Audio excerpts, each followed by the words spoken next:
conforme o pastor Marcelo me apresentou, eu sou Mariana, e hoje eu vim trazer mesmo um transfundo histórico sobre o livro de Efésios, né, e algumas mensagens que a gente pode realmente extrair, uma vez que nós conhecemos mesmo o transfundo e o que estava acontecendo, o que é a cidade de Éfeso, o que aquele povo estava passando, o que eles estavam vendo, o que eles estavam fazendo para Paulo precisar escrever da forma que ele escreveu. Então, é sempre com muito temor, né, porque é muita responsabilidade. Será que precisa? Eu acho que eu consigo. Vocês estão me ouvindo bem? É melhor? É baixinho? Então tá bom. Então, é sempre com muito temor, né? Sempre que eu recebo um convite como esse, eu falo, Deus, misericórdia, não deixa eu falar nada, que seja o Senhor falando.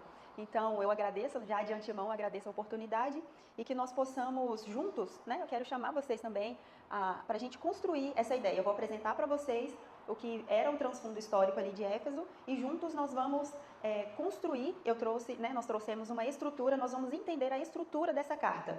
Por que Paulo escreveu da forma que ele escreveu? Então vamos lá, vamos conhecer um pouco mais sobre o que acontecia, o que é a cidade de Éfeso. Vamos lá. Sim, então a carta de Paulo a Éfeso, né, aos Efésios, ela é uma carta, então eu sou um pouco das antigas, né? Uma carta ela tem destinatário e tem remetente. Então, quem é o remetente dessa carta?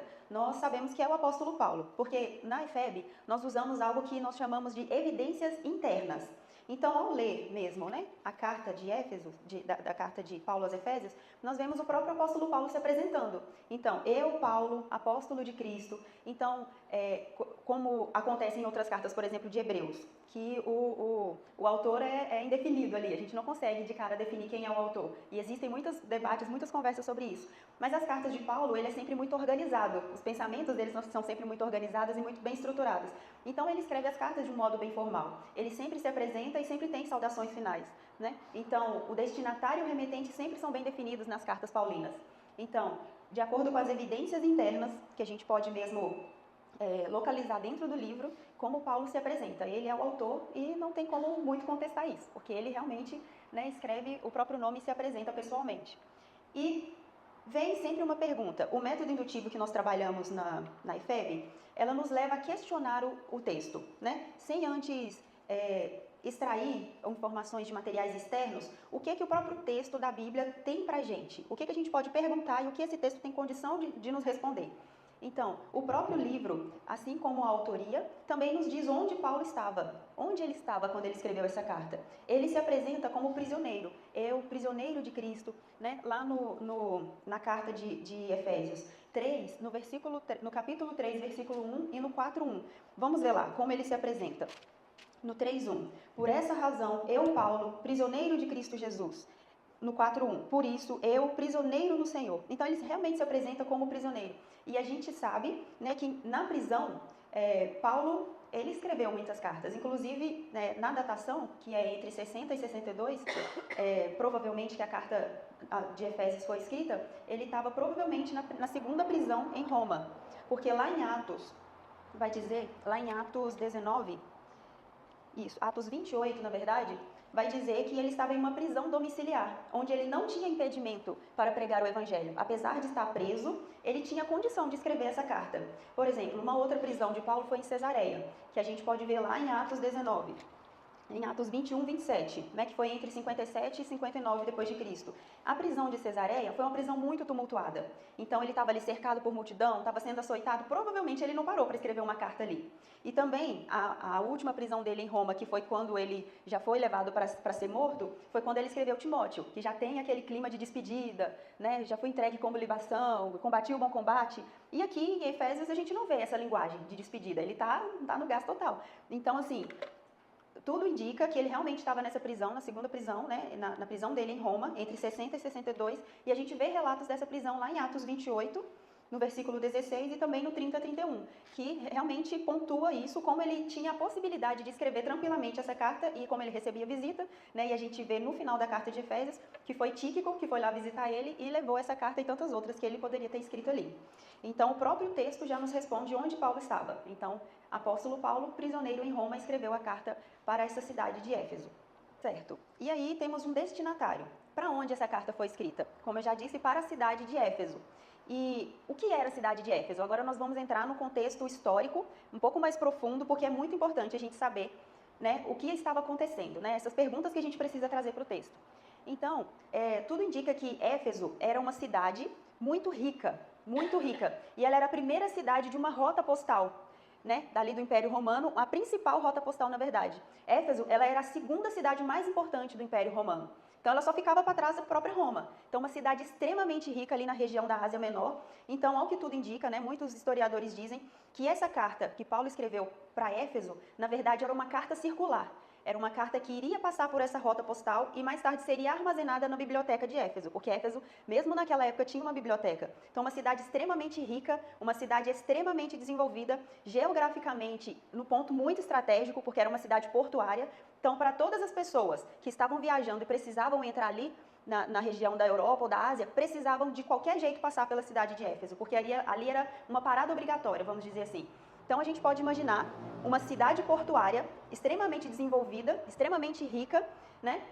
Uma cidade onde geograficamente era interessante para comerciantes, porque vinham pessoas de todos os lugares, e então isso significa que o comércio ali era bem movimentado. Então, uma cidade rica e de interesse comercial. O Império Romano tem essa característica de empreendedores, né? O Império Grego, né? Na verdade, o governo grego, eles investiam muito em cultura. Hoje nós temos muito da cultura grega na nossa atualidade, né? Até mesmo o símbolo da Nike vem da cultura grega. Tem as Olimpíadas e tudo mais. Então, o Império Grego, eles investiam muito em cultura. Por outro lado, o Império Romano, que veio depois, eles tinham essa visão empreendedora. Então, a cidade de Éfeso, eu vou dizer, né, que antes era do domínio grego, e os romanos dominaram aquele lugar por ser geograficamente interessante para eles, com a visão empreendedora. Então, eles tomaram conta daquele lugar e, a partir dali, aquela cidade começou a ser a luz da Ásia. Alguns historiadores chamam a cidade de Éfeso como a luz da Ásia. Era uma cidade que não dormia, né? Mas também, por outro lado, também era chamada como Feira das Vaidades. Então, a cidade de Éfeso era um lugar onde as pessoas iam para gastar dinheiro, né? Mas também se envolviam com outras coisas. Porque, pensa, pessoas de vários lugares se encontravam ali. O Império Romano, com essa visão de empreendedor, vamos implantar tudo aquilo que vai gerar lucro para a gente. E na época, né, lembrando que na época era aquela época onde se faziam sacrifícios, onde se faziam rituais, né? Império Grego, Império Romano, toda aquela questão da mitologia também. Então, se levantava altares a vários deuses, e a gente vai chamar isso de sincretismo religioso, essa mistura de religiões. Vem alguém de lá, alguém de cá, cada um com a sua religião, vamos levantar sim altares para todas as religiões, porque isso pode gerar lucro para a gente. Esse era o pensamento do Império Romano. Então, sim, a cidade tinha muitas atrações, né? E o sincretismo religioso era algo bem presente. E aí a gente vai ver consequências disso, e a carta que Paulo escreve, ela é bem cirúrgica nessa questão, de acordo com um certo tipo de ritual, um tipo de culto que acontecia, especificamente ali na cidade. Nós vamos ver isso. Então, esse é um mapa, é bom para a gente visualizar, né? Onde Paulo estava, ali preso em Roma, e para onde a carta foi, para a região da Ásia. Tá vendo Éfeso ali, bem na pontinha ali? E aí foi para essa região, né? Não foi uma carta especificamente para a cidade, mas para a região. Então, a carta viajou tudo isso aí, de barquinho, até chegar lá. Hoje, a gente consegue sim visitar as ruínas de Éfeso, que fica lá na Turquia. É desafio, né, pastor? Vamos fazer uma excursão lá na Turquia para a gente conhecer. Bora para lá. Então, hoje a gente consegue sim visitar as ruínas de Éfeso, e é uma rota extremamente turística, né? O Rodrigo Silva, eu gosto muito, né? Ele é muito bíblico, né? E no estudo da arqueologia, ele tem um documentário, né? Que ele fez lá, e é muito interessante, muito legal mesmo. Que existem realmente muitos sinais que ficaram, né? E, assim, no vídeo que ele mostra lá, muito cheio, muitos turistas.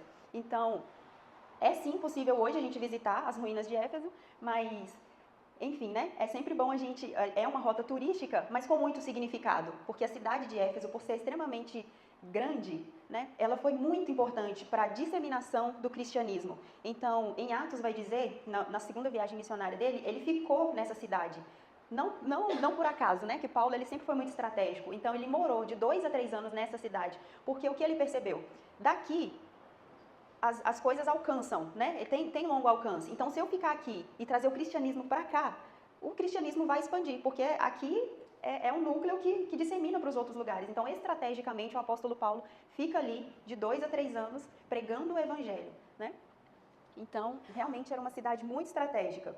E essa é uma reprodução do que seria naquele tempo, né? Eu vejo muito a soberania de Deus. Quando eu vejo essas ruínas e tudo, eu vejo muito a soberania de Deus, né? O que era provavelmente algo estrondoso para aquela época, né? Construções enormes, edificações gigantes, e hoje são apenas ruínas, né? Então, realmente os impérios vêm e vão, mas aquele evangelho que foi pregado ali é o mesmo evangelho que a gente prega hoje. Então, o reino do Senhor, ele é constante, né? Não oscila como os nossos reinados sempre caem. Então, como eu disse, né, era considerada como a feira das vaidades, a cidade de Éfeso, e era a primeira cidade de uma rota postal, talvez a rota postal mais importante do Império Romano. Aqui, Maria, aponta para cá. Para cá. Tá tudo aqui. Isso. E aí eu coloquei ali a rota postal, que são essas cidades que estão em vermelhinho. Olha lá, Éfeso, Esmirna, né, Sardes, Pérgamo, Tiatira, Filadélfia e Laodiceia. Onde nós já vimos essa sequência dessas cidades? Em Apocalipse. Então, Apocalipse, que cita essas cartas, né, fala mesmo especificamente sobre o que acontecia nessas cidades. Então, ao que se entende, Apocalipse caiu nessa rota postal aí. Foi uma carta que foi escrita para essa rota também. Então, realmente era uma rota muito importante. E aí depois vem Apocalipse trazendo também, entrando também nessa rota. E Éfeso ali, como eu disse, é a primeira da rota. Como eu disse, né, era uma cidade grega que foi dominada pelo Império Romano. Isso. E aí, ela era realmente a segunda maior cidade do Império Romano, né, com a segunda maior população naquela época. Então, né, o porto era extremamente importante. Hoje, essa foto aí é do que sobrou do porto hoje. Então, o que era antes um ponto comercial, onde fervia de comércio, hoje são só ruínas e um cantinho ali que já está quase seco ali. Então, realmente, o tempo passou para essa cidade e muitas coisas mudaram, né? Aí tem um pouco do que a gente pode visitar lá hoje, que é a Via Arcadiana. O Império Romano sempre muito excelente nas construções, então tem coisa que está de pé até hoje, né? Pensa, naquela época, e ainda tem coisas de pé. Esse teatro, ele tem a capacidade para 24 mil espectadores, para uma época que não existia microfone. E ele foi todo pensado na acústica, então um preletor que estava lá embaixo, uma apresentação, uma Olimpíada, algo que tinha lá embaixo, quem estava aqui em cima escutava perfeitamente. Então sempre com muita excelência, eles faziam tudo com muita excelência. Me faz pensar muito sobre as coisas que nós fazemos com excelência nos dias de hoje. O que a gente faz com excelência dura, né, ao passar do tempo. Então, isso me incomoda muito quando eu vejo essas construções ainda de pé, me incomoda muito sobre o que eu tenho feito hoje. Eu tenho feito com excelência? Porque quando a gente faz com excelência, principalmente em nome de Cristo, isso vai durar, isso vai alcançar gerações, né? Então, eu sou muito ministrada quando eu vejo fotos, e eu tenho muita vontade mesmo de ir lá visitar, porque eu sou muito ministrada sobre isso. Como perdura. Uma curiosidade, né? O Império Romano sempre trazia novidades, como eu disse, com essa visão empreendedora. Então, nós temos ali, talvez, o primeiro banheiro público que existiu. E é um negócio muito estranho, né? Olha lá, cada um no seu quadrado ali. É muito estranho. E aí, uma reprodução do que talvez seria os companheiros tudo ali, né?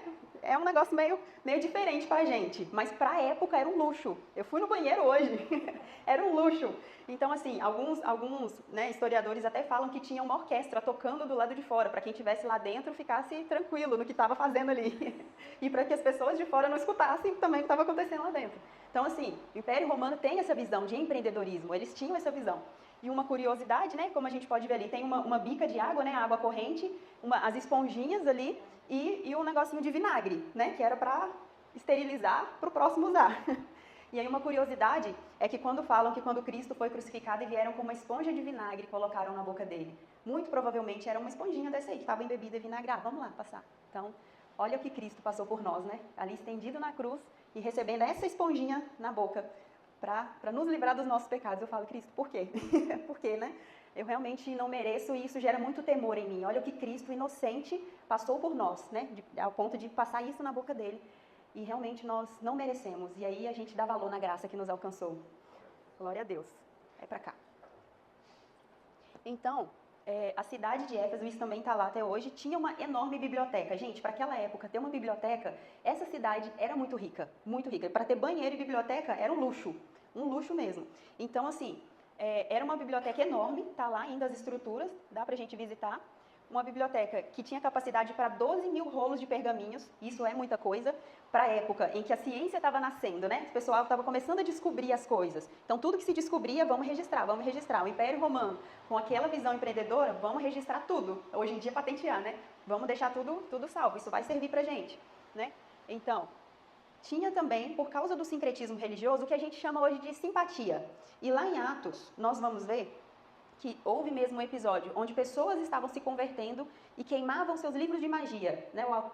O autor de Atos cita dessa forma: as pessoas iam conhecendo o caminho da verdade e fizeram uma grande fogueira, queimaram seus livros de magia. Essa palavra é usada mesmo lá em Atos. Por quê? Dentro dessa biblioteca, né, com o misticismo que tinha na cidade, lembra do sincretismo religioso? Então eles anotavam, olha, simpatia, chá disso, hoje em dia a gente fala simpatia, né, os rituais, os pequenos rituais. Então, a cidade de Éfeso, eles eram realmente muito conhecidos por terem tudo isso salvo. Uma biblioteca onde as pessoas iam lá, e para isso aqui, o que vai ser bom? Vamos lá ver. Então, eles salvavam isso, né? Eles arquivavam isso de uma forma muito segura, vamos dizer assim. Mas, em contrapartida, né, como nós vimos lá em Atos, acho que seria legal até a gente abrir. Acho que em Atos 19, se não me engano. Vamos lá. Só, no 18. Muitos dos que creram vieram confessando e denunciando publicamente as suas próprias obras.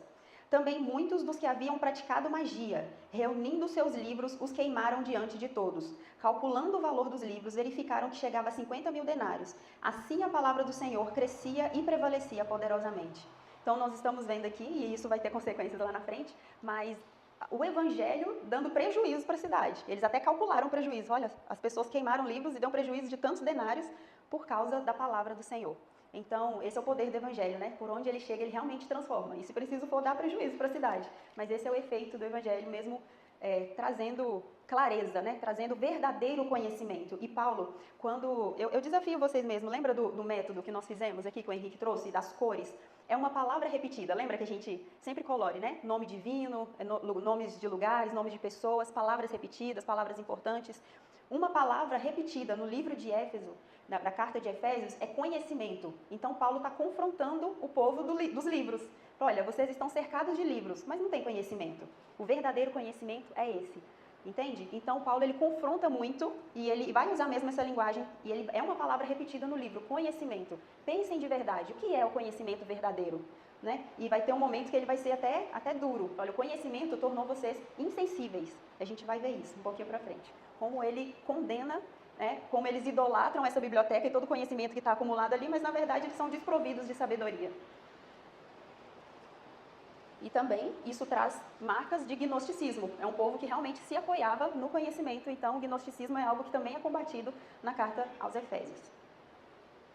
Como eu disse, os gregos, né, porque existe esse sincretismo religioso e é algo que a gente vê muito, né, ao longo do Novo Testamento, é o que nós chamamos de helenismo, que é a cultura grega, né, com outra cara, com outra roupinha. Então, o Império Romano não estava muito preocupado com mitologia. Hoje a gente sabe muito de mitologia grega, né? Hércules, está aí nos filmes e tudo mais. Mas de mitologia romana se fala muito pouco, né? Então, os romanos pegaram o que estava funcionando, deixa a mitologia grega, só vamos deixar a nossa cara, porque agora é romano. Mas aí, essa mistura, né, independente de ser romano ou se seja outra cultura, que você pega uma base grega e coloca uma roupinha nova, se chama helenismo. E isso vai influenciar muito, né, a cultura das próximas gerações. E aí, no meio da cidade de Éfeso, temos uma das maravilhas do mundo antigo, que é o templo da deusa Diana. E quem é a deusa Diana? Essa daqui causou. Em Éfeso, esse era, vamos dizer, o ápice do problema da cidade de Éfeso. Por quê? Era um templo enorme, mas um templo que foi construído pela primeira vez 500 anos antes de Cristo. Então não era uma idolatria nova para aquele povo. Já eram gerações que estavam adorando a Diana, mas como ali na Turquia é uma cidade onde tem muitos terremotos, então esse templo ele caiu várias vezes e muitas vezes foi reconstruído. Até chegar ao ponto de chegar nesse monumento aqui, no Império Romano, Templo de Diana, o povo gosta da Diana, vamos fazer um templo para ela então. E fizeram uma das maravilhas do mundo antigo, que é enormemente grande, muito, muito grande, as dimensões enormes. E o que acontecia dentro do Templo da Diana? Né, hoje são as ruínas do templo, que ainda estão lá, que a gente pode visitar. Como era o culto a Diana? E esse era o problema, e a gente vai entender por que Paulo realmente usa, ele trabalha alguns tópicos, né? O culto a Diana, ele era feito assim, as sacerdotisas, né, as obreiras, vamos dizer assim, as sacerdotisas do templo, elas ficavam praticamente seminuas, era uma túnica bem curta e seios desnudos. Então dá pra gente entender o tipo de culto que acontecia lá dentro, era imoralidade.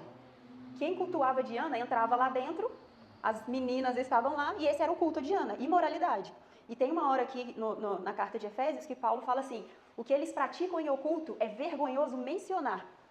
Então ele nem ousa dar nome para o que acontece lá dentro. É vergonhoso mencionar. E esse era o culto a Diana. Então agora a gente já entende por que Paulo fala sobre família, por que Paulo fala sobre mulheres, sujeitem-se. Porque existe casamento, existe família, quando o culto a Diana é feito, é celebrado dessa forma? Com mulheres sendo exploradas, não tem como, não tem como. Imagina, o homem está casado, ô meu amor, eu vou ali no culto da Diana e já volto. Não existe. Então o núcleo, família, ele está totalmente dissolvido por causa do culto a Diana, que era depravação total. E aí tinha outros deuses, né? Deus Baco, que era o deus do vinho. Saía ali da adoração do Baco e ia para o templo da Diana. Então era bagunça. Por isso que é chamada a Feira das Vaidades. A pessoa ia para Éfeso para fazer o que ela queria.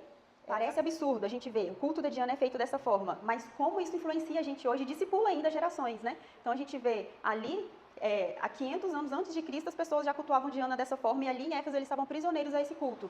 Mas isso não foi dissolvido ali, isso ainda influencia a nossa geração, né? E a gente vamos desenvolver essa ideia. Por quê? É sempre aqui. Por quê? A Diana, a gente precisa entrar um pouquinho dentro da mitologia para a gente entender, né? A questão do culto e a questão dessa influência toda. Diana, né, é o nome romano, né? Para a cultura grega é Artemis, ou Artemis, e ela era filha de Zeus, né? Dentro da mitologia ali. E Zeus era uma figura extremamente moral. Ele era o rei do Olimpo, né? O deus dos deuses, mas ele era uma figura extremamente moral. Inclusive, Paulo, lá na ilha de Creta, ele fala, né, o Deus que não pode mentir. Ele está combatendo, que na ilha de Creta tinha uma estátua gigante de Zeus. A adoração era para o próprio Zeus. Só que a história de Zeus é extremamente moral. Zeus ele é casado com uma deusa chamada Hera, e ele sai traindo ela. Por exemplo, o Hércules. O Hércules é fruto da infidelidade de Zeus. Zeus veio na Terra, coabitou com os humanos e nasceu. Isso dentro da mitologia, tá, gente? Isso não é a história, como eles construíram isso. Então, a figura de Zeus, que é o deus dos deuses, é extremamente moral. É um deus que mente, é um deus que trai a esposa, é um deus que, quando vê a amante grávida, foge. E a Diana, ou Artemis, ela é fruto da infidelidade de Zeus. Então, Zeus veio, né, ele engravidou uma semideusa, e ela engravidou da deusa Artemis e do deus Apolo, isso dentro da mitologia, tá? E né, ela sofreu muito no parto da Diana. E quando a Diana soube disso, ela falou, olha, o meu pai me abandonou, a minha mãe quase morreu, então não vou precisar de homem na minha vida. Então ela é aquela deusa que é independente. E aí, né, dentro da cultura ela é chamada, ela é filha de Zeus, ela é deusa da lua, deusa da fertilidade, então ela aproveita dos atributos femininos para celebrar a fertilidade, para celebrar a maternidade. Ela é chamada como a deusa protetora das mulheres, porque traz essa sensação de liberdade para as mulheres. Eu não preciso me casar com um homem que talvez vai ser infiel, porque Zeus era a figura de infidelidade que ela tinha, era a referência de masculinidade que ela tinha, falhou com ela. Né? A questão de Zeus não ser um pai presente, de ser extremamente infiel. Então, ela também se tornou a deusa protetora das mulheres, e olha só, como isso influencia a gente hoje. Uma deusa que era protetora dos caçadores, porque era a deusa que precisou, né, na infância, dentro da história, ela precisou aprender a caçar muito rápido, muito cedo, para trazer provisão para dentro de casa. Senão, ela e a mãe e os outros irmãos iam morrer de fome. Então, é aquela menina que precisou ser independente muito cedo, porque o pai fugiu, porque não tinha uma figura masculina e precisou ser a provedora dentro de casa. Isso existe pra gente hoje? Essa figura feminina empoderada, não preciso de homem, eu não preciso me casar, eu tenho aversão à família, eu vou ser a provedora do meu lar, uma inversão de papel muito grande, e isso está muito presente. Hoje a gente coloca o nome de feminismo. Muita gente fala que o feminismo nasceu ali na Revolução Industrial, quando a mulher saiu de casa para trabalhar e tudo mais, aquilo ali deu um gás, né, na ideia do feminismo. Mas a linha de pensamento feminista está lá 500 anos antes de Cristo. Não tinha um nome bonitinho de feminismo. Mas esse pensamento da mulher empoderada já estava lá 500 anos antes de Cristo. Não preciso de marido. Eu sou provedora do meu lar. Eu sou suficiente. Eu quero ser sacerdotisa de Diana para celebrar a fertilidade, para celebrar a feminilidade, os meus atributos femininos. E a gente sabe que isso não é uma liberdade. Isso, na verdade, as mulheres estavam sendo escravizadas, porque não é essa a identidade que Deus dá para as mulheres. E isso escraviza ainda a nossa geração, com o nome bonitinho de feminismo, mas quando a gente lê a carta de Efésios e fala, mulheres, sujeitem-se, entra numa universidade e lê esse versículo, você apanha lá dentro. Como assim, mulheres, sujeitem-se? Então essa ideia ainda está muito enraizada entre nós. Talvez esse culto escandaloso a gente ia assustar, mas a ideia ainda caminha entre nós e a gente precisa vigiar para não caminhar dentro da igreja, né? Eu vejo muito, e eu oro muito sobre isso, né, gente, no processo de noivado. Eu vejo muitas pessoas falando como é difícil criar filhos no mundo de hoje. Né? É muito difícil criar filhos no mundo de hoje. Gente, misericórdia, eu não estou criando filho para o mundo. Existe um Deus que é soberano, que me chamou para encher a terra da glória dele. Então, eu não posso me preocupar com o mundo de hoje. Eu não posso ter aversão a ter filhos. Eu não posso ter aversão a casamento. Porque isso é um projeto de Deus. E aí, Paulo, quando ele fala, a gente vai estudar na estrutura, Quando ele fala mulheres, sujeitem-se, ele não está anulando as mulheres, ele está tirando a ideia de feminismo e restaurando a feminilidade.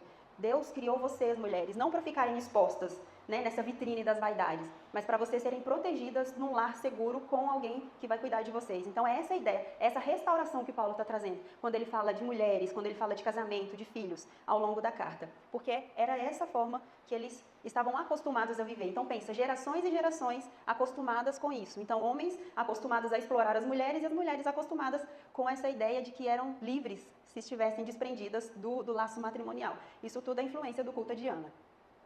E aí, né, que é um negócio que assusta mesmo, essa imagem é da cultura grega, né, da deusa Artemis, que tem lá nas ruínas de Éfeso, mas aí vem o Império Romano e faz ficar mais bonitinho. E essa estátua está lá no Museu de Paris, lá o chique, lá o Louvre, tá lá, né? Então é uma escultura que a gente pode tirar a fotinha do lado da Diana lá, para quem quiser. Tinha uma moeda e tudo mais.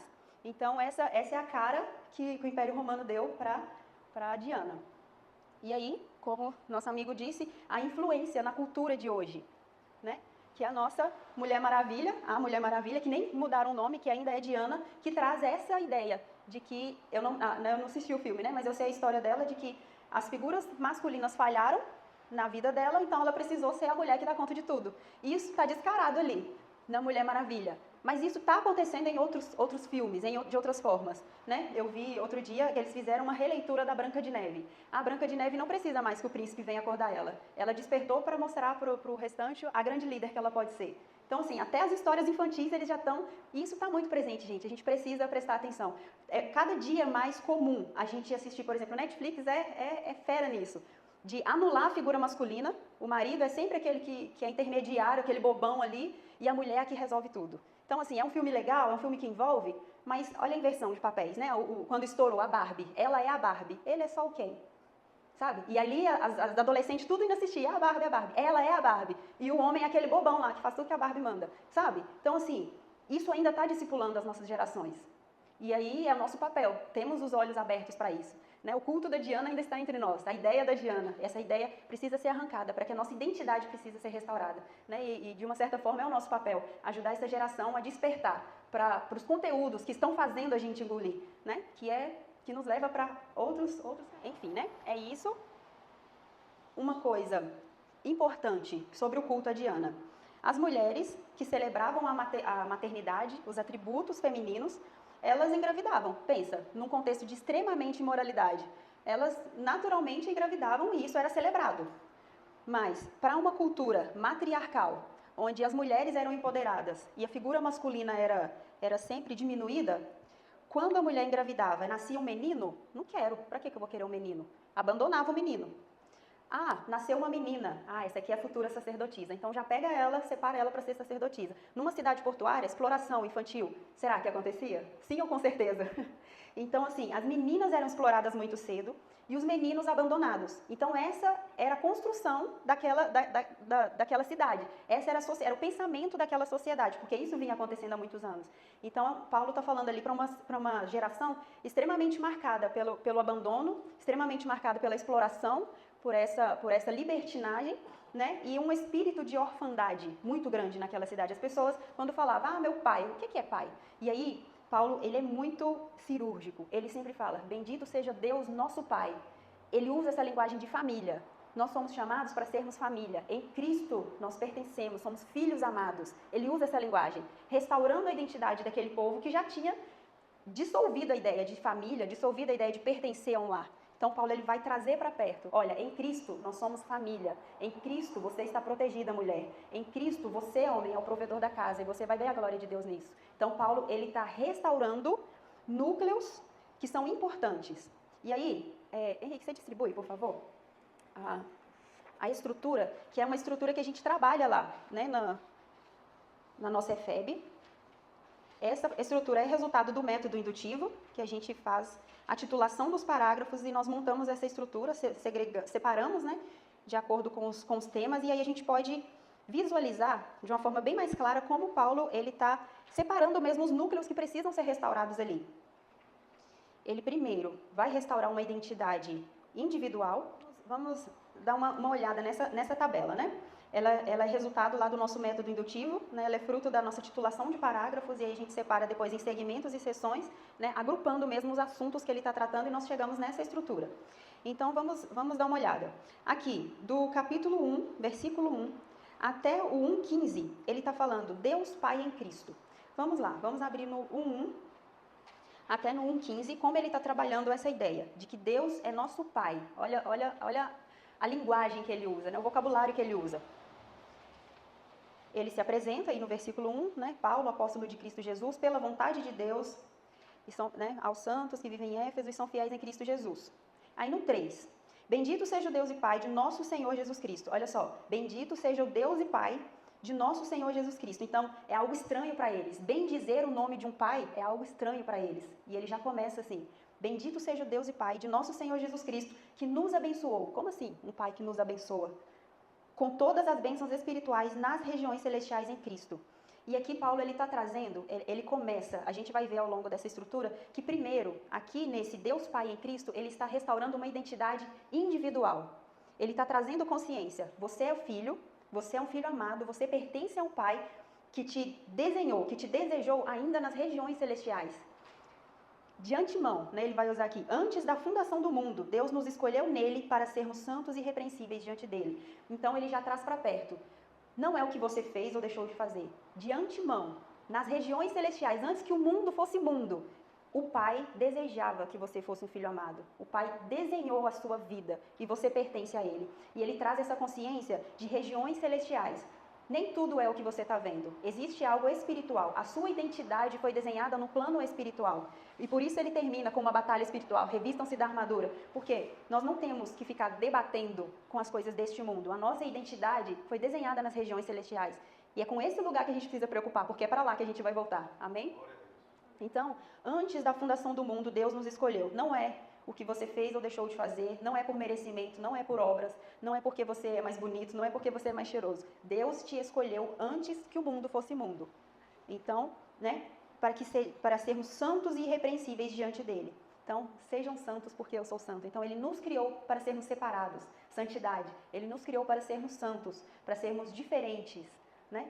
Uma nação para ser diferente. Em amor nos predestinou para ele, para sermos adotados como seus filhos. Olha ele trazendo para perto, um pessoal com a identidade familiar. Eles não sabem o que é serem filhos, eles não sabem o que é ter um pai. Então olha só, ele nos predestinou, lá no começo de tudo, ele desejava nos chamar de filhos, por meio de Jesus Cristo, segundo o propósito da sua vontade, para louvor da glória de sua graça. Por que que ele nos desenhou? Por que que ele nos desejou? Para louvor da sua glória. Em Gênesis, quando Deus entrega mesmo, né? O jardim para Adão e explica tudo para Adão, para Eva, né? O que vocês têm que fazer? Olha, cresçam e multipliquem-se.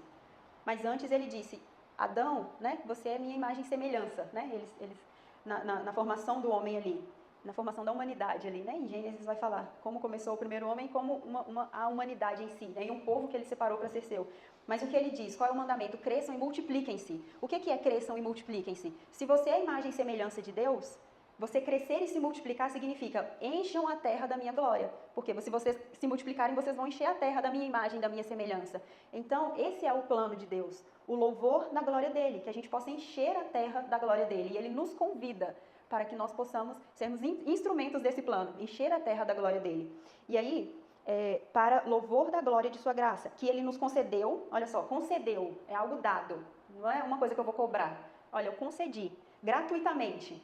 Eu te dei de graça no amado. Olha como ele chama o filho dele, amado. Olha ele trazendo para perto. Aquele que eu chamo de filho, eu chamo de amado. Ele está trazendo aquele povo machucado para perto.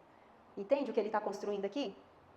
E qual é o motivo, né, de vocês terem nascido? Louvor da glória.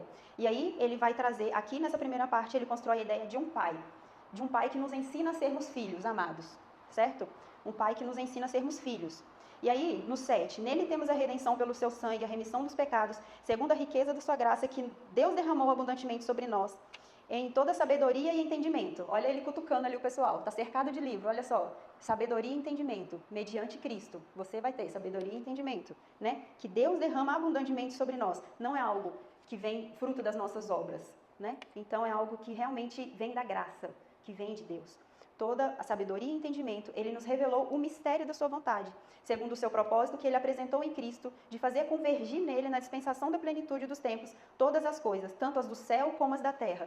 Então, olha só, no começo, ele falou de regiões celestiais, então ele está ali no plano espiritual. Aqui, quando ele fala de Cristo, ele já usa aqui, ó, tanto nos céus quanto na terra. Então, ele conectou regiões celestiais, estamos aqui na terra. Então, ele faz essa conexão. Em Cristo, o que foi desenhado no céu torna possível aqui na terra. Em Cristo, mediante Cristo. Então, ele fez essa conexão. Em Cristo, fomos também feitos herança, predestinados segundo o propósito daquele que faz todas as coisas conforme o conselho da sua vontade. O 12. A fim de sermos para louvor da sua glória. Ele repete a mesma frase. Por que que Cristo veio? Por que tudo isso? Por que essa conexão entre céu e terra? Por que a gente precisou ser resgatado pelo sangue de Cristo? Para louvor da sua glória. Ele reforça essa ideia no 12. E aí ele vem falar agora do Espírito, né, que é um Espírito que é o selo da promessa, né, eles receberam o selo do Espírito Santo da promessa. E aí no 14, o Espírito é o penhor da nossa herança. É o quê? O Espírito, ele traz essa garantia, o penhor, né? Quando a gente penhora uma coisa, é uma garantia. O penhor da nossa herança, ele nos traz, ele sela essa garantia de que em Cristo nós seremos cordeiros. Em Cristo nós podemos voltar para casa. E para quê? Em louvor da sua glória. E é assim que ele termina no 14. Então ele constrói essa ideia de um pai que nos ensina a sermos filhos, um filho que nos ensina a sermos amados e um Espírito que nos ensina a sermos santos, porque é o Espírito Santo da promessa, é um Espírito que, daqueles que ouviram a verdade do Evangelho da Salvação, é o Espírito da promessa que nos garante voltar para casa. E qual é a condição para voltar para casa? Que ele falou lá no 4, sermos santos e irrepreensíveis diante dele. Então nós precisamos de um Espírito que nos ensina a sermos santos, para que a gente possa voltar para casa. Então, aqui, aquela pergunta que a filosofia debate até hoje, de onde eu vim, por que eu estou aqui, para onde eu vou, do 1 ao 15, ele responde toda a crise da humanidade. Eu vim de lá, eu estou aqui para o louvor da glória e eu vou voltar para casa. Tudo isso para o louvor da glória. É por isso que a gente existe, é por isso que a gente está aqui. Glória a Deus por isso. Amém? Então, olha só, como ele traz essa ideia de pertencimento. Então, ele está resgatando a identidade individual. Antes de falar, parem de cultuar a Diana, não, você é um filho amado, você pertence a uma família, você não está aqui por acaso e você tem para onde ir. Então, a primeira coisa que Paulo faz, ele restaura uma identidade individual, certo? E aí a gente fecha essa primeira sessão, Deus Pai em Cristo, do 1 ao 1,15, certo? Do 2,1, vamos olhar aí na nossa tabelinha, né, na nossa estrutura, do 2,1 até o 3,20, a graça que une. Por quê? Nas cartas de Paulo e no Novo Testamento, sempre vai ter a questão da segregação dos judeus e dos gentios. Então, os judeus é aquele povo que fez tudo bonitinho esperando Cristo chegar. Cristo chegou, não, tudo bem, ele veio para nós. Mas e o gentio que se converte? E o gentio que acredita? O judeu todo sistemático, lavando a mãozinha dele, fazendo tudo bonitinho, e o gentio que saiu do culto da Diana, recém-convertido, entrou fazendo barulho dentro da igreja. Como que vai funcionar isso? Então, o que Paulo está fazendo aqui, ele está restaurando uma identidade coletiva. Nós somos uma grande família. Ele traz essa restauração individual e ele traz a consciência da necessidade da coletividade. Deus nos criou para o louvor da glória dele, mas não para a gente, para um fim em si mesmo, não para eu ficar aqui com as minhas bênçãos espirituais, como disse, um Deus Pai que nos abençoou, não. Ele nos abençoou, a todos nós. E aí ele inclui os gentios que tiveram, né, esse encontro verdadeiro com Jesus, e aí ele traz essa ideia de coletividade. Sim, recebam seus irmãos. Quebrem essa barreira da inimizade. Ele vai usar essa palavra mesmo, né? E aí, quando a gente abre aí no 2,13, no 2,13 até o 22, vamos ler aqui. Mas agora em Cristo Jesus, vocês que antes estavam longe, foram aproximados pelo sangue de Cristo. Ó, o gentio estava lá no culto de Diana. Pelo sangue de Cristo, vocês foram tragos para perto. Vocês também têm condição de serem filhos amados. Porque Ele é a nossa paz. De dois povos ele fez só um, e na sua carne derrubou a parede de separação que estava no meio, a inimizade. Cristo aboliu a lei dos mandamentos, na forma de ordenanças, para que dos dois criasse em si mesmo uma nova humanidade, fazendo a paz e reconciliasse ambos em um só corpo com Deus, por meio da cruz, destruindo a inimizade por meio dela. E quando veio Cristo, evangelizou paz a vocês que estavam longe e paz aos que estavam perto, porque por meio dele ambos temos acesso ao Pai em um só Espírito. Assim, vocês não são mais estrangeiros e peregrinos, mas concidadãos dos santos e membros da família de Deus. Olha o que ele está trazendo. Vocês não são mais estrangeiros, vocês não são mais pessoas distantes, né? Isso aí eu imagino para um judeu, para um gentio, recém-convertido. eu entendi, eu quero passar por esse processo de santificação, eu quero receber esse Espírito que me santifica para que eu me apresente santo e irrepreensível diante do Pai quando eu voltar para casa. E o que ele fala? Agora, vocês são irmãos, vocês são concidadãos. Né? Hoje em dia a gente fala conterrâneo. Se eu encontrar alguém de Minas aqui é meu conterrâneo, nós somos da mesma terra. Judeus e gentios são concidadãos. De onde? Das regiões celestiais. São todos membros de uma mesma família e vão para o mesmo lugar. E são todos filhos de um mesmo pai. Então, e não sei se vocês perceberam, quando a gente colore fica mais evidente. Uma palavra repetida aqui nesse parágrafo que eu li é paz. Reconciliação e paz. Ele repete paz. Paz com os de perto, paz com os de longe. Então, uma graça que nos une. Mas não é só unir para ficar bagunçado e separando um do outro. Não, é uma graça que traz paz. Traz essa ideia, ele começa a construir a ideia de coletividade, a ideia de unidade. Precisamos viver em paz. Judeus e gentios precisam viver em paz. E isso é para o louvor da glória. Essa paz também foi algo desejado no coração de Deus, lá nas regiões celestiais, né? Então, ele predestinou realmente esse povo. Ele chamou o povo e os judeus estavam ali. Não, esse povo não. E aí, Paulo está reforçando essa ideia. Não, sim, os que eu chamei, vocês precisam receber. Então, ele traz essa ideia de paz e ele começa a construir a ideia de unidade. Então, vamos lá. Ele restaurou uma identidade individual e agora ele começa a restaurar uma ideia de coletividade, uma ideia de unidade que precisa funcionar, que precisa acontecer, né? Então, aí, a gente avançando na nossa planilha aí, no 4.1 até o 4.9, é o que nós chamamos de atitudes na igreja. Então, ele restaura a identidade individual, ele restaura uma identidade coletiva, de que nós precisamos viver em paz com os nossos irmãos, e aí ele fala, atitudes na igreja. Ele está restaurando a identidade de uma unidade na fé. E aí, no 4.11 até o 15, é uma parte que a gente gosta muito. E ele mesmo concedeu uns para apóstolos, outros para profetas, outros para evangelistas e outros para pastores e mestres, com vistas ao aperfeiçoamento dos santos, para o desempenho do seu serviço, para a edificação do corpo de Cristo, até que todos cheguemos à unidade da fé e do pleno conhecimento, olha aí, pleno conhecimento do Filho de Deus, ao estado da pessoa madura, à medida da estatura da plenitude de Cristo, para que não mais sejamos como crianças, arrastados pelas ondas e levados de um lado para o outro, por qualquer vento de doutrina, pela artimanha das pessoas, pela astúcia com que induzem ao erro. Mas, seguindo a verdade em amor, cresçamos em tudo naquele que é o cabeça, Cristo, de quem todo o corpo, bem ajustado e consolidado pelo auxílio de todas as juntas, segundo a justa cooperação de cada parte, efetua o seu próprio crescimento para a edificação de si mesma em amor. Então, aqui o que ele está dizendo, nós precisamos de ter essa ideia de unidade e de uma unidade de fé funcional. Cada um, né, nessa justa cooperação, cada um com algo que foi chamado. Alguns são profetas, outros são mestres, uns vão ensinar, uns vão ficar ali com as crianças, uns vão, né? E não existe uma hierarquia. É uma justa cooperação para que todos sejam aperfeiçoados no pleno conhecimento.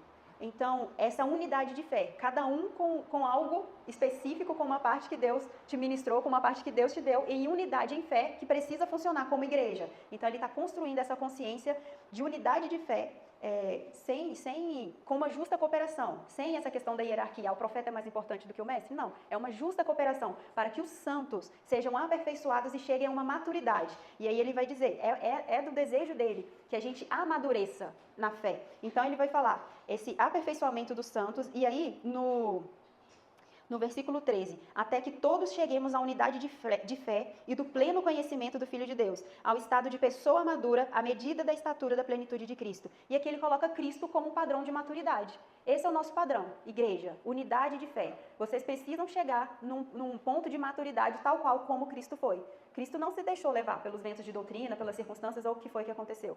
Ele tinha ali o propósito dele. E a igreja tem um propósito. Então a gente não pode perder de vista, porque Cristo é o nosso padrão de maturidade. À medida da estatura da plenitude de Cristo. Ele coloca Cristo como um padrão. Esse aqui é o padrão de maturidade, que a unidade de fé precisa alcançar. Então ele está restaurando essa identidade de unidade de fé e coloca Cristo como padrão. E ele vai fazer muito isso daqui para frente. Colocar Cristo como padrão. Olhem para Cristo. Esse é a plenitude, esse é o conhecimento que a gente precisa buscar. Não são aqueles livros lá, aquelas coisas que estão bagunçadas. Esse daqui, é aqui que a gente vai encontrar plenitude. É nessa maturidade que Cristo nos deixou como padrão.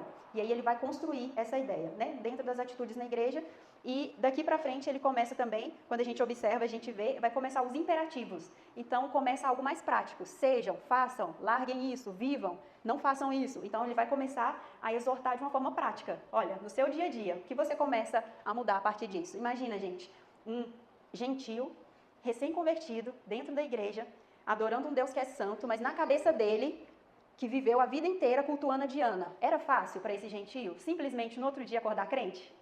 Foi fácil para ele. Imagina para a liderança dessa igreja pastorear esses recém-convertidos. Aí o bonitinho está indo lá para o culto e passa de frente do templo da Diana. Oh, meu Deus. Né?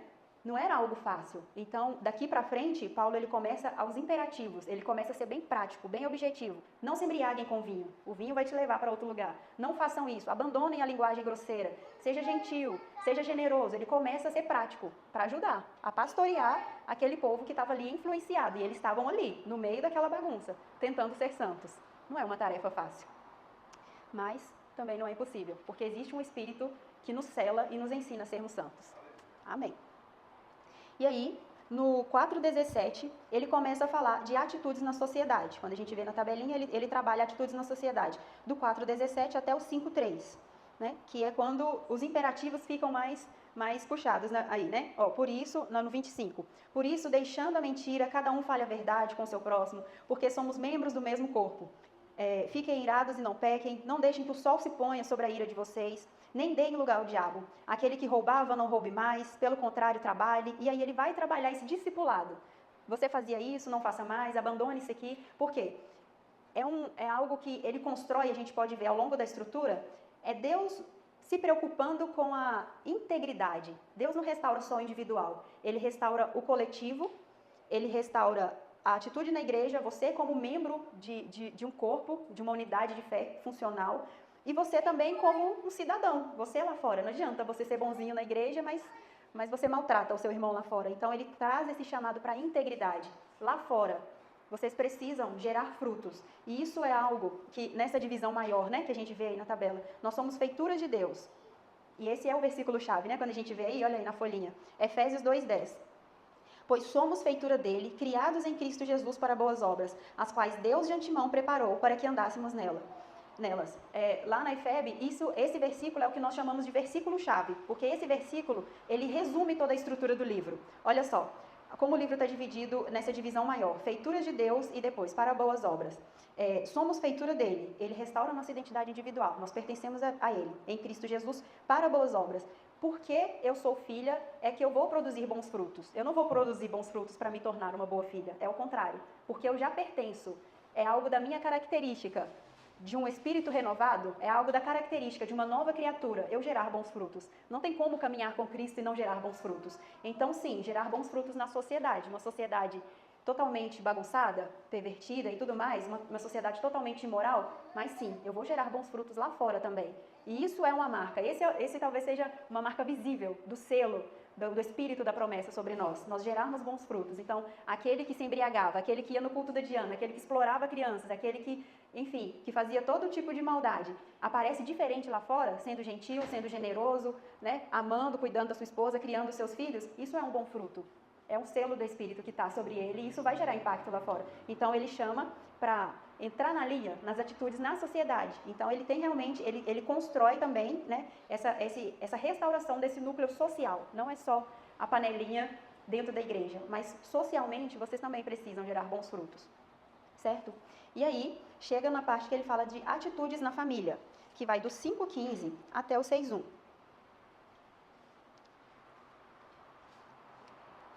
6 até o 6,9, perdão. E aí, ele está sendo bem incisivo aqui, restaurando o núcleo familiar. Lembra do contexto de orfandade, contexto de imoralidade, um contexto totalmente bagunçado? Existia núcleo familiar nessa sociedade? Praticamente não. Então, ele é bem incisivo e ele discorre bem. Mas olha como, mais uma vez, ele começa, né? Ele coloca Cristo, mais uma vez, como padrão. Sujeitem-se uns aos outros no temor de Cristo. Então, a primeira coisa, sujeitar um ao outro no temor de Cristo. Qual é o tipo de sujeição que Cristo nos ensina? Qual é o padrão de sujeição que Cristo nos ensina? de amor sacrificial, uma sujeição de obedecer ao pai, né? Mas de amor sacrificial, né? Eu morro pela igreja, eu morro por vocês. Por quê?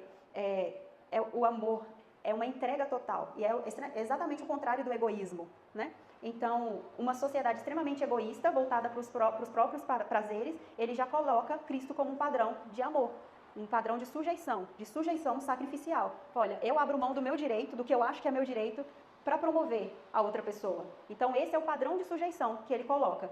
E aí ele começa a falar, esposas, que cada uma de vocês se sujeite ao seu próprio marido, como ao Senhor. Porque o marido é o cabeça da esposa, como também Cristo é o cabeça da igreja, sendo ele próprio salvador do corpo. E aí, foi fácil para aquelas mulheres ouvirem isso?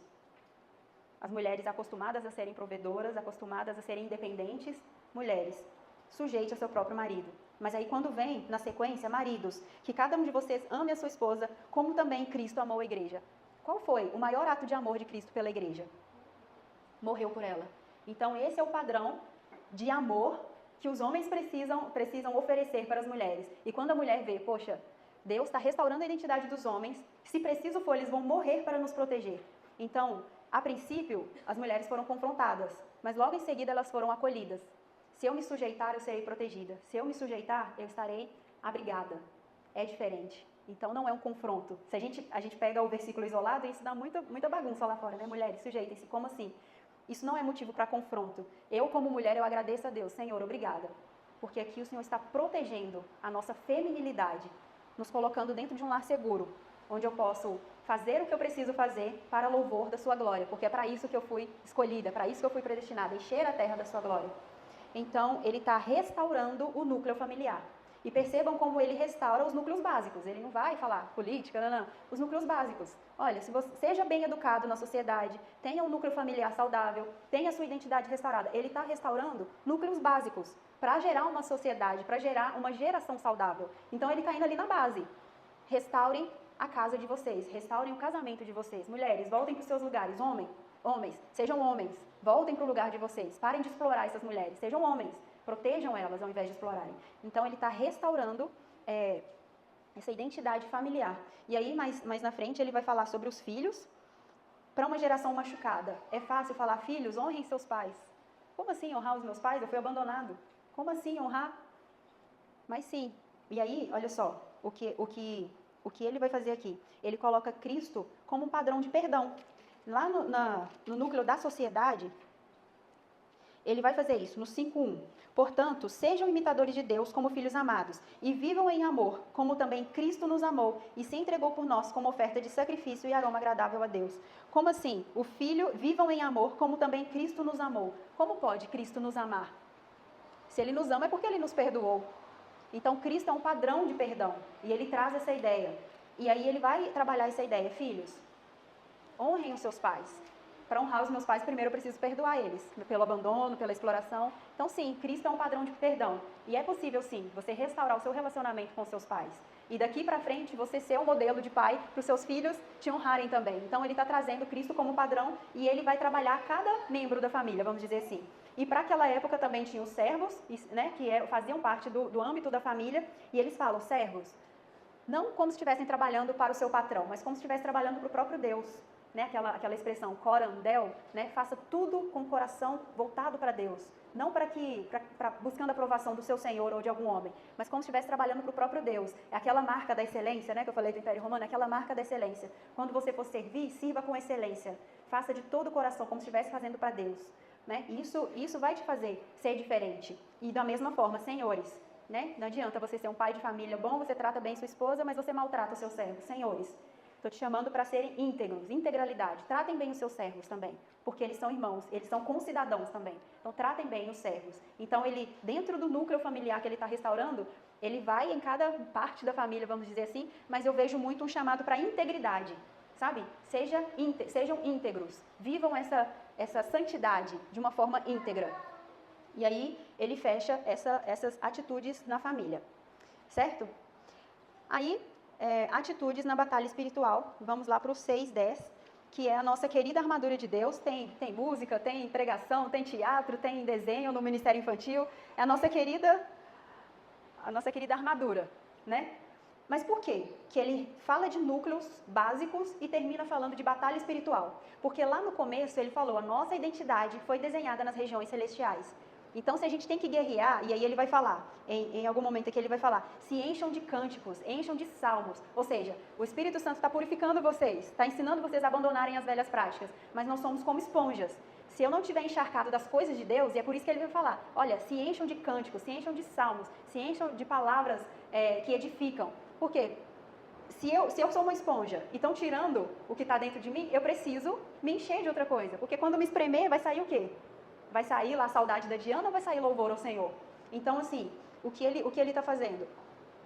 Trazendo uma consciência de que nós precisamos buscar aquilo que é espiritual. A nossa identidade é espiritual. E é com isso que nós precisamos nos preocupar, porque é para lá que nós vamos voltar. Então, ele termina assim, falando de batalha espiritual, porque essa é a verdadeira luta. É nesse lugar onde nós vamos vencer as provações que nós passamos na terra, as tentações da terra.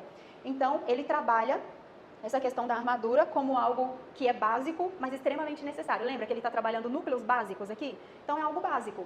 Eu ter essa consciência de que eu pertenço a uma região celestial, né? Nós somos concidadãos de algo que é espiritual, vamos dizer assim. E aí, ele vai trabalhar cada parte da armadura. Eu imagino Paulo preso, escrevendo sobre uma armadura. Provavelmente ele estava olhando ali para um soldado romano, olhando, tem isso aqui, deixa eu escrever. Provavelmente, que ele estava preso, tinha um soldado na cola dele ali. Então, ele usou o quê? Ele usou uma imagem, uma ilustração, que era fácil. Falou, quando eu ver um soldadinho passando, eu vou lembrar qual é a verdadeira batalha, a verdadeira guerra que eu preciso lutar.